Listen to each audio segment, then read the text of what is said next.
How's it going, everybody? So this is what I put together. I put together all the cards here and put it kind of in a nice, organized fashion by casting costs. So you can see our 1 drops are here, 2 drops are there. We got our 3 drops going to our 4, our 5 drops. The cards we're playing for 6, 7, 8, and 9. So we go all the way from 1 to 9 in this deck. We will be playing Meria today. And without further ado, we're just gonna kind of get my camera set up here and just get right into it. So we can just go ahead and zoom in on this because that's the way these things look nice, right? Meria, the Scholar of Antiquity. She is a 1 colorless, 1 red, and 1 green, and she's a legendary creature, an elf artificer. Tap an untapped non-token artifact you control, add a green. Tap 2 untapped non-token artifacts control, and then exile top card of your library you may play at this turn. Meria is kind of like a cultivate on the stick. She just kind of comes down and just starts tapping artifacts that don't typically do anything when they're tapped, or have the ability to tap in general. And she just taps them for mana, so it's just a fantastic card. She's not able to tap non-tokens, but she does tap tokens. I had worked with this deck quite a bit. Took it in a couple different directions. What I did finally end up onto, and as I think probably if you play enough Meria online, you can go like kind of the more combo-y styles like Paradox Engine, Aetherflux Withervar combos. That's totally fine. Mystic Forge, keeping like kind of your things like colorless. That's fine. That's a very strong way to play Meria, and I'm not gonna say that isn't. But the way that I like to play is I like to play big mana spells. I like to utilize Meria to kind of generate mana and generate value through treasures, and then kind of unload bigger spells from there. So, my main goal of this particular deck is we're going to be working with the artifact reanimator side of Meria in the Gruul colors. So some cards that like aren't available on Arena that are available, like basically I would say like during, just in the general, playing at your LGS or whatever that are legal in Commander. The first one that just kind of comes to my mind here, and I'll present it here, is the Goblin Welder. This card is insane. I thought there was like a mana cost associated with this tap. Wow, it's even stronger than I thought. So basically I just have to get an artifact in my graveyard and then have an artifact on my battlefield, tap this thing, and he just kind of swaps it. Wow, that's extremely strong. Whew. Wow, okay, that's a very cool card and very powerful. So for instance, like what we'll be trying to do is, getting things like our Great Henges or Portal of Phyrexia, Cityscape Lovers. We even have, we're even playing like a Skitterbeam Battalion. That wouldn't be too bad to reanimate either pretty fast. So all that sounds pretty great to me. Here's Duretti, just kind of another like looting enabler, like building the graveyard. And also, there we go again, once again, sacrifice an artifact and then returning an artifact from our graveyard to the battlefield. Just very extremely strong cards, not to your hand, just straight to the battlefield.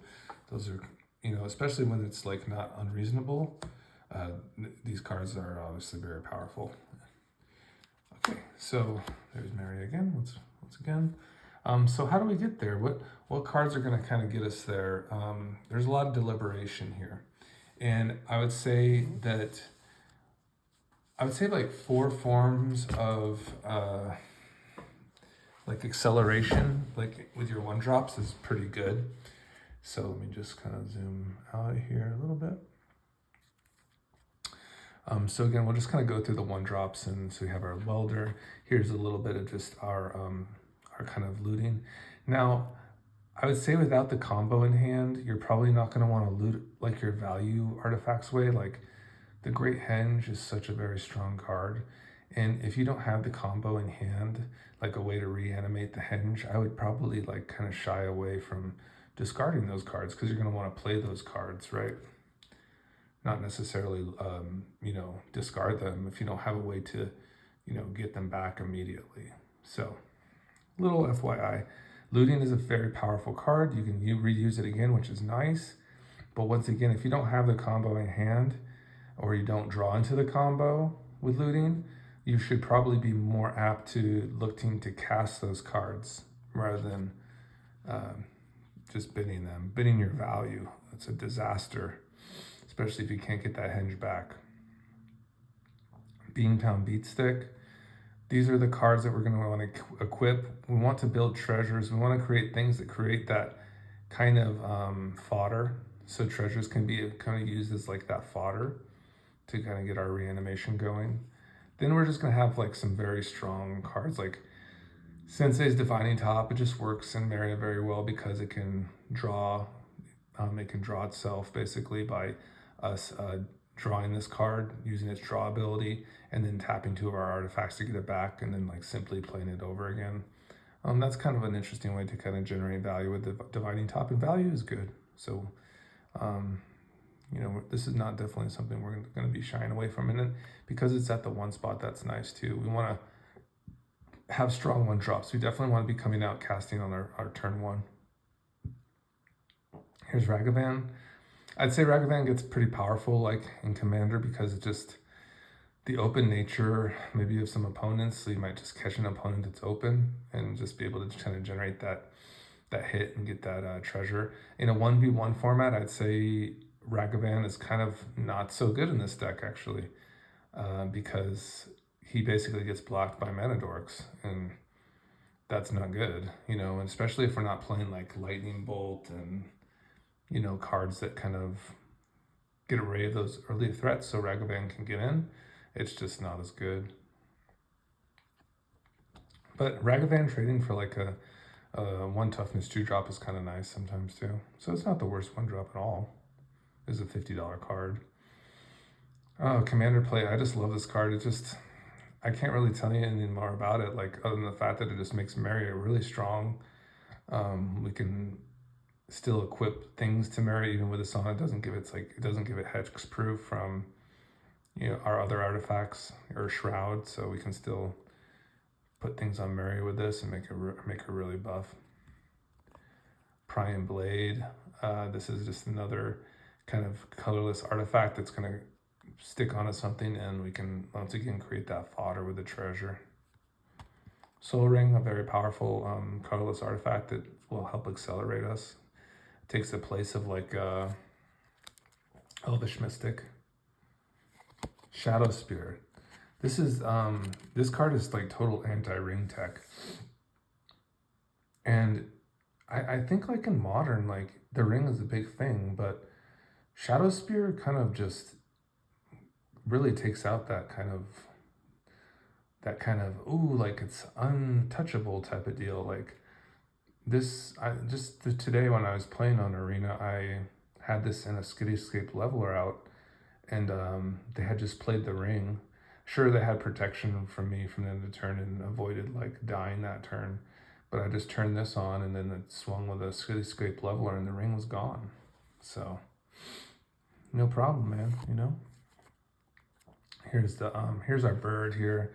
So we'll just kind of like, let me just make sure I'm going the right direction here. Yeah, this is fine. I like that view. All right. So yeah, we have like our kind of acceleration here. Haywire Might's just another fantastic 1-drop. I'm pretty happy with all the 1-drops we have. Pretty solid there.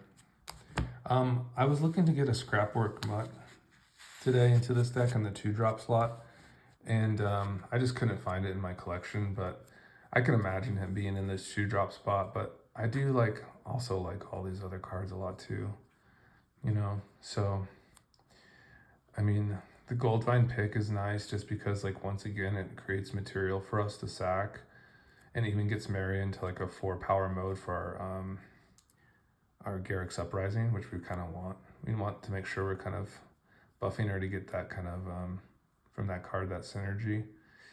Vision Tarkir is always good. Lizard Blades.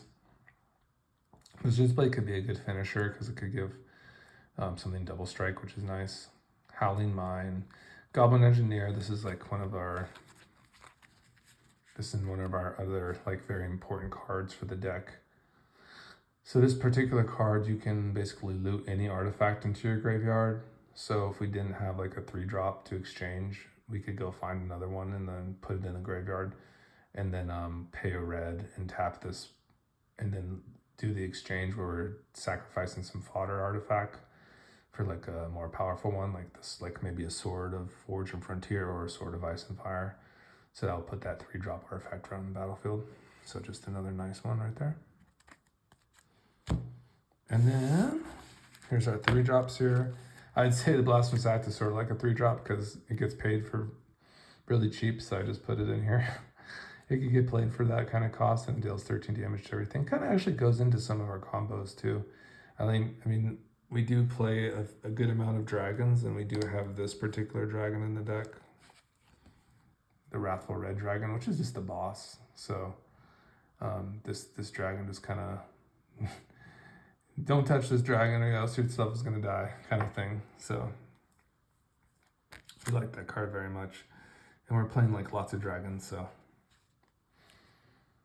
All right, so there's Blasphemous Act. And we're playing also Spiteful Banditry too, which is another new board wipe that makes treasures. Embercleave, just a very strong combat card.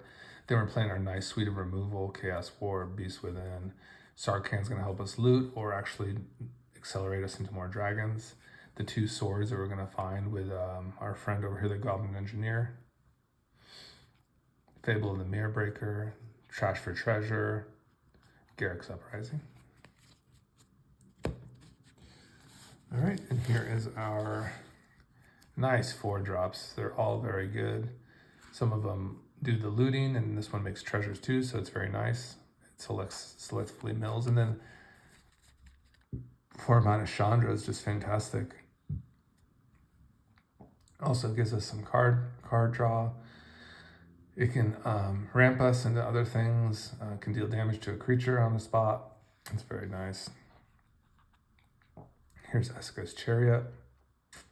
Very nice token enabler here, more creatures, and then Duretti. Okay, so moving on. We're moving on to our 5-drops here. Like I said, the Wrathful Red Dragon is very nice. We have Escape of the Wilds here. Just a fantastic card. Plays so well. Just gets all those, as I think it's top 5, and you can play an additional land until the end of the turn. It's very good for us. We want to we're definitely always spending our mana. We can really gas out. So Escape to the Wilds is going to be very, very helpful for us. Very, very good for our, selecting what cards we need to play. A great henge, just an all-star. Skitterbeam Battalion, I think it's a good choice. You could play it at your prototype value for the 5 and get some bodies on the battlefield. You could also reanimate this and like have a couple 4/4s on the battlefield too, and they all have trample, which is nice. It's a very cool card. Skitterbeam. Here's Vandal Blast, so just more removal. We have plenty of removal in here. This one can be overloaded to take out all our opponent's artifacts. Goldspan Dragon. Vivian the Monster's Advocate. Just another one of those. Basically, if you let me on top of this card, I'm going to put down a very strong creature and get a lot of value out of this particular card. So very cool. Terror of the Peaks. Love Terror of the Peaks. Just a sweet dragon, and just really just kind of takes care of the opponent's boards and can start going face when it needs to. So those are my 5-drops. I'd consider like the Great Henge like a 5-drop because we're probably gonna have Meria up to like 4 power or so at the worst. So it's not so bad. Here's some other cards that like kind of aren't available on Arena, like Chisgoria and the Steel Hellkite. And this is just another nice, cool like artifact reanimator card too. It's just a sweet 6-drop. Baby, I'm just excited, man. Ancient Copper Dragon. Yeah, we got all the goodies in here. Let's keep going. Seems pretty tidy. Tyrant's Familiar, Old Gnawbone, Ancient Bronze. Tyrant's Familiar is also another card you can't get on Arena. This card is a freaking boss. As long as I have Meria on the battlefield, it's a 7/7. it does have flying haste already. It gets 2/2 as long as Meria's on the battlefield, and whenever it deals attacks, it does 7 damage to a target creature. It's so good.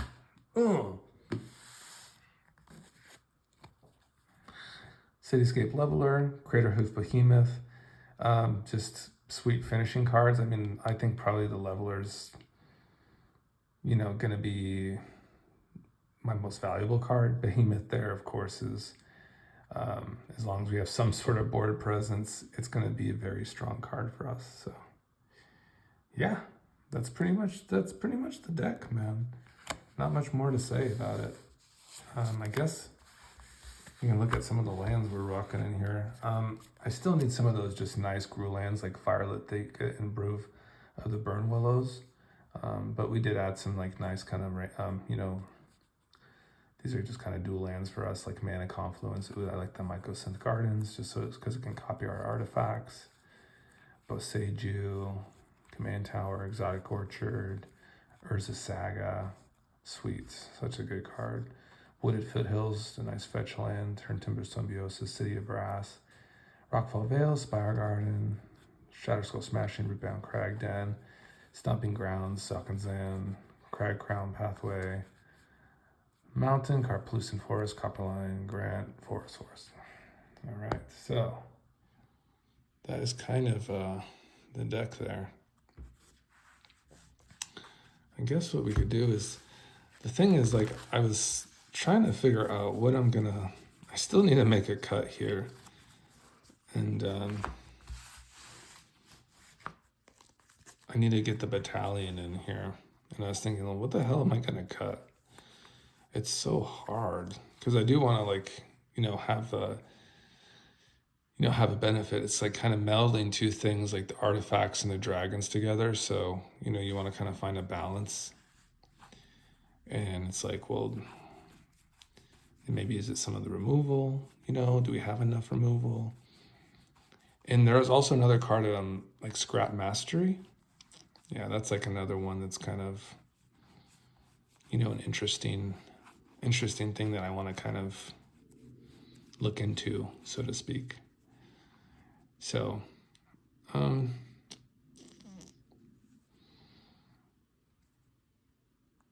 it's hard to say, really.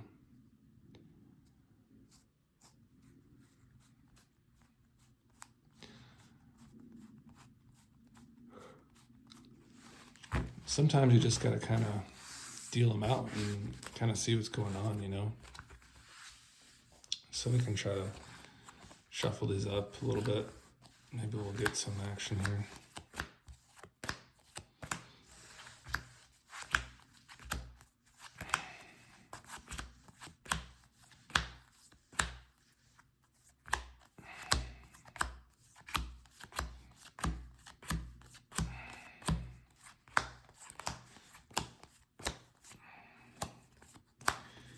So I will tell you a story while I'm doing this. So yesterday on my lunch break, I've been tinkering with this deck, and I always just sometimes I'll just queue up a game and just kind of see what my opener looks like. I only had like 4 minutes of lunch left, and I was already finished eating, so I was like, well, I guess I'll just queue up a game.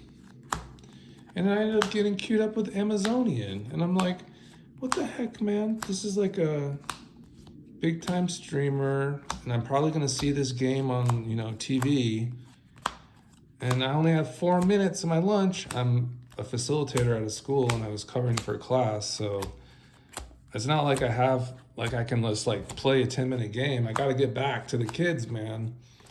Oh, it was so frustrating. And I mean, she had a great start. I don't think I was really winning either. I mean, we could have had a game. We could have, boxed it out a little bit. It looked like she had a pretty good amount of gas.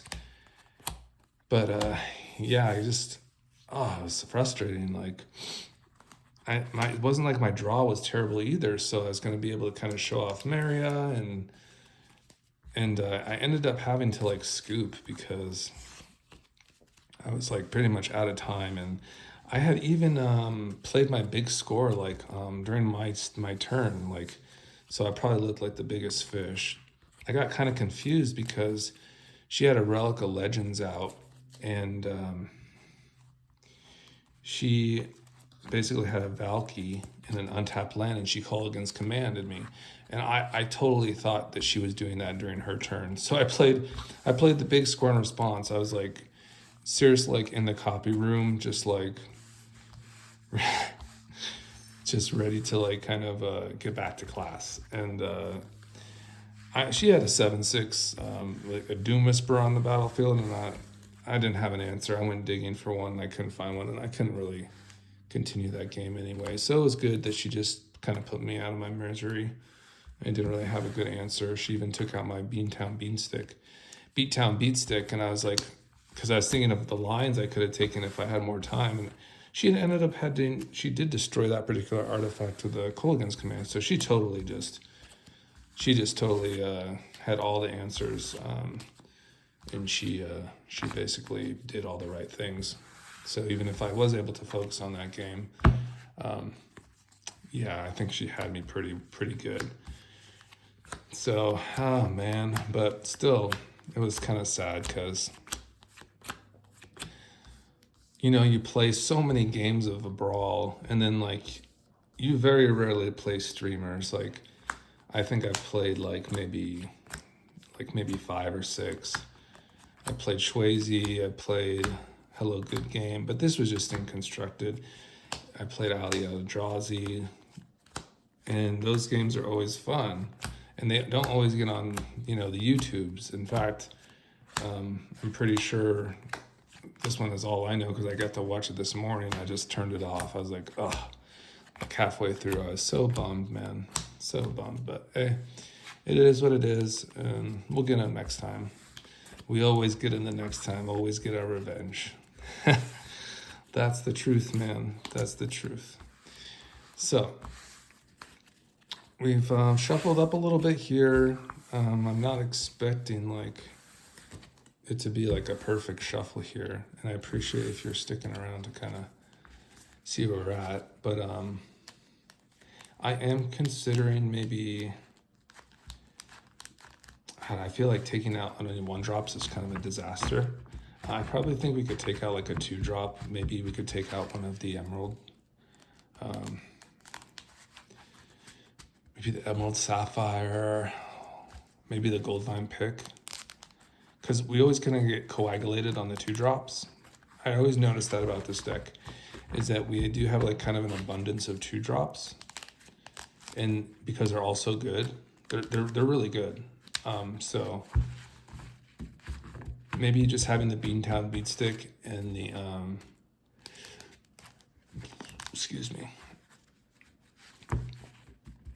and the Prime Blade is good enough in the one spot.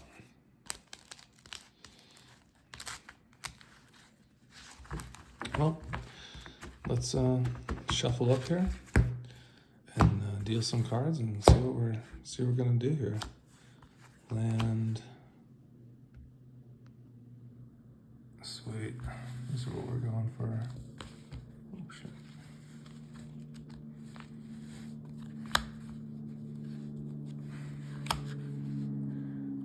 Yeah. Pretty normal hand so far. Nice, pretty decent mana. Not the worst. The Veil is kind of annoying. The Veil would not be too burdensome now. And the Spire Garden. Yeah, this kind of makes my choices easier. Like, I love Vandal Bass. Chaos Warp is really cool in this deck. I was considering, like, our curve would be much better served with the... I think we're playing enough removal is what I'm trying to say. And Vandal Blast is extremely strong. But I think probably having, like, something like the Battalion here would have been better off, like, if we kind of have replaced this with like a 2-drop, like the Spire Garden. We would have definitely been off to our races there. So, we'll obviously still think about this because obviously Vandal Blast has always been a strong card, and I'd say it's probably been better off than not in most of my games.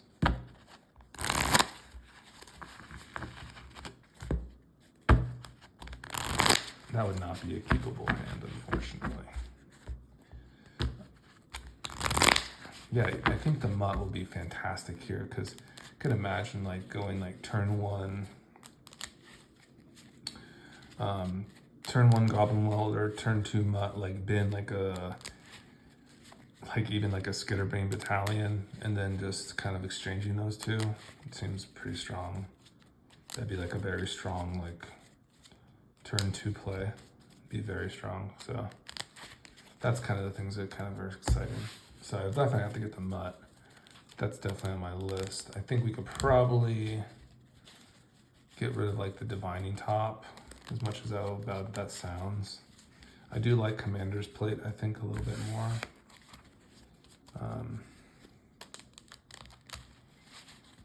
Yeah, these are just tough choices. This deck is like, it's not easy. There's like a lot of, I'd say there's a lot of tough choices. I mean, because you're putting a lot of stuff together, you know, and you don't want to lose any of that value. So it's kind of hard. But I'd say like we're mostly there. The big change was the Garruk's Uprising. I think that was a very good play.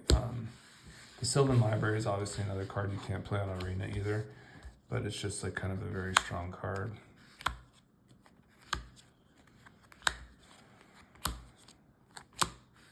Yeah.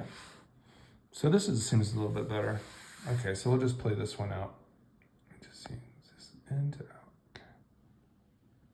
Kind of focus a little bit. Focus. There we go. All right, so this is our opener here. Spire Garden, Shatterglow Smashing, City Brass, Big Score, and the Ruby Medallion. So everything looks really good here. Little Chaos Warp there. Two or more opponents, of course. Prime Blade is fine. Say go, we go. Old Gnawbone is our draw. Two here for Ruby Medallion, say go. Zoom out.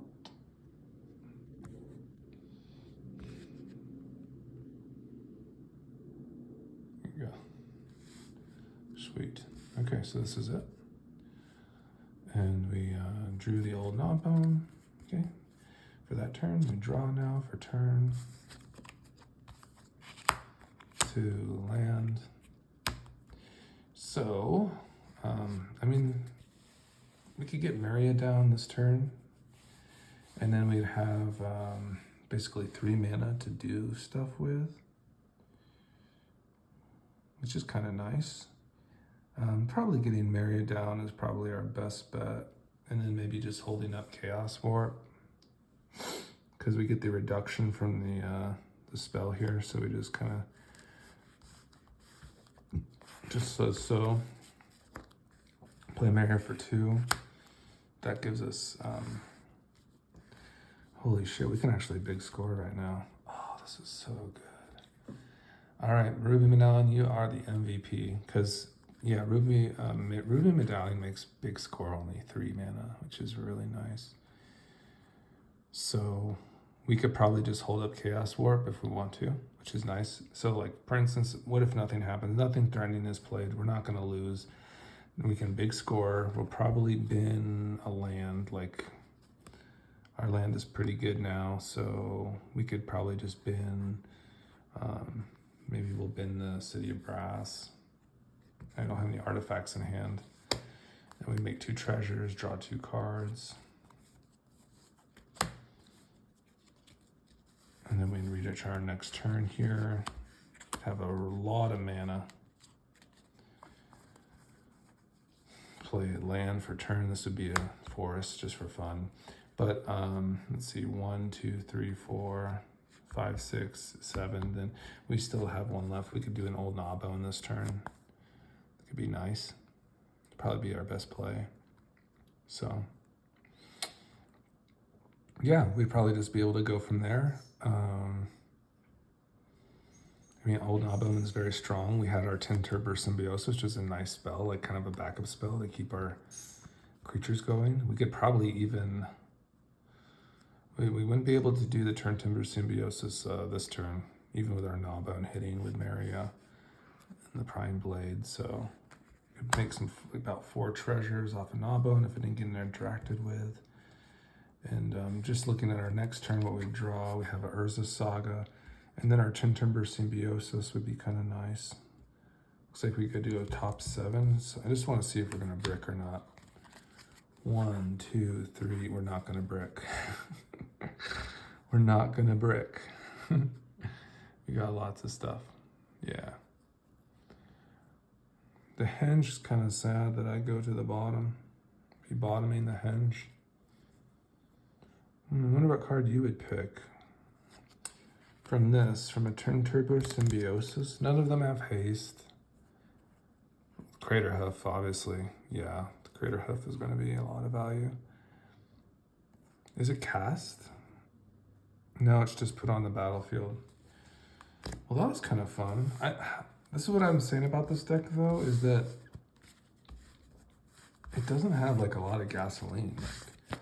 I feel like you're kind of playing with fire a little bit, because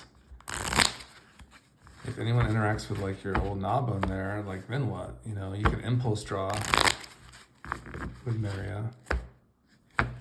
So I do think the artifact reanimator part, I think it definitely kind of brings another dimension though to this deck, which is kind of what was missing maybe. It was kind of getting stagnant. I was kind of getting like, you know, kind of bored with it to an extent. Like I feel like I was just kind of like playing like a Stompy. And Stompy is fun, but it was like, I feel like I was leaving like a lot left on the table. And then I found out this reanimator side. I was just cruising through Arena, looking at all the artifacts, and I noticed that there was a lot of support for goblins in this kind of artifact reanimation thing. And I was like, well, I know some cards that kind of like help, you know, get us into the graveyard. And just things like kind of started like to, you know, fold together kind of nicely, you know? So it seemed like it was kind of seamless to kind of get those creatures and those cards into this deck. Cards like Big Score, the Goblin Welder, Goblin Engineer, they all seem to like work really nicely with each other. So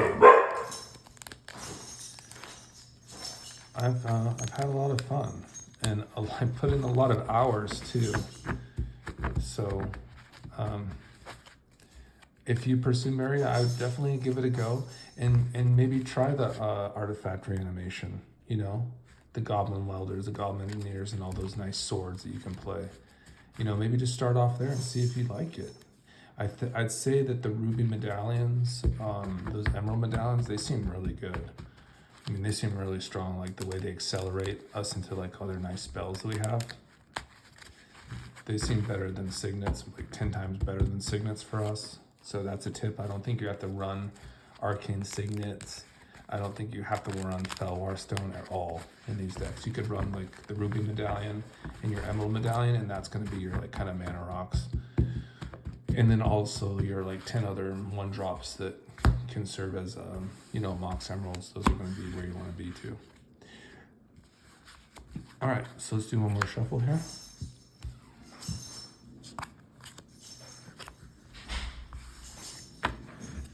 Oh, Lizard Blades. And Prime Blade. Okay, so this is a nice curve here. So we go ahead and draw for turn. We're definitely going to keep it. Start with the layer in case we draw into a den. Go into a Prying Blade and then draw. We're going to go into the Gorge here.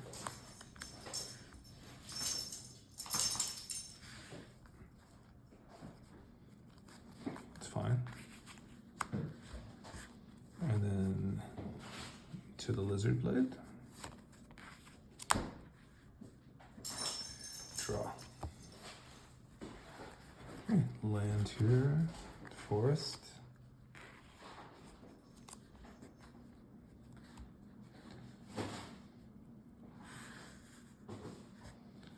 And for this turn, I believe we'll just play Meria here, like so.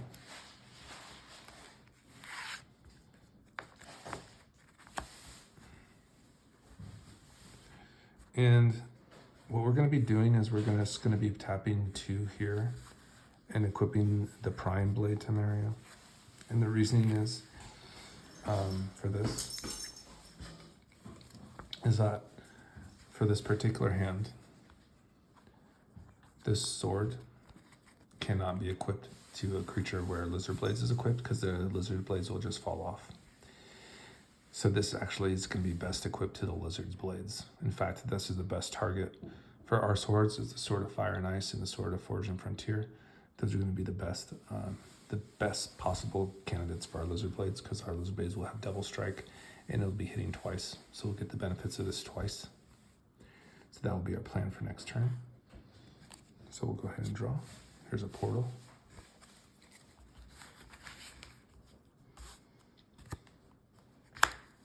Hit our land for turn. Go ahead and play the swords by tapping a Prying Blade,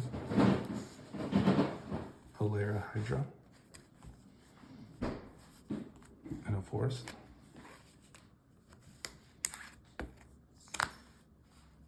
Sweet. There's our sword. Just like so. Tap the sword and a Forest.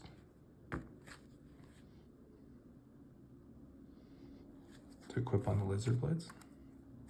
So. Kind of left ourselves with 1 mana hanging. I don't know if there's any other lines there. I think we're pretty much as mana efficient as possible.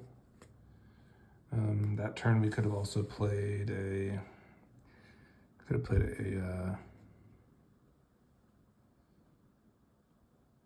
Steel Hellkite. We could have also equipped a sword to Meria to get her to a 5/5. I don't know if that would put us in hinge range. Could have. Could have put us into hinge range because, let's see, if we tap 3 for the sword, sword's out. 1, 2, 5/5. We'd still be short for the hinge. So basically this would swing in, this would swing in. We'd make a treasure. Then we would have 2 triggers from our sword, 2 damage to 2 different targets, or 2 damage to the same target. And then we would draw these particular cards. So we could even Invasion and Tarkir or something. So we could have done that for 3. That'd be our last play. We'd just go ahead and spend the treasure. Probably kill someone on the battlefield. And that was an awesome start. So thank you so much if you stayed. That is the deck. And I hope I'll put the deck list on Moxfield. And you can check it out from there. Cheers, everybody.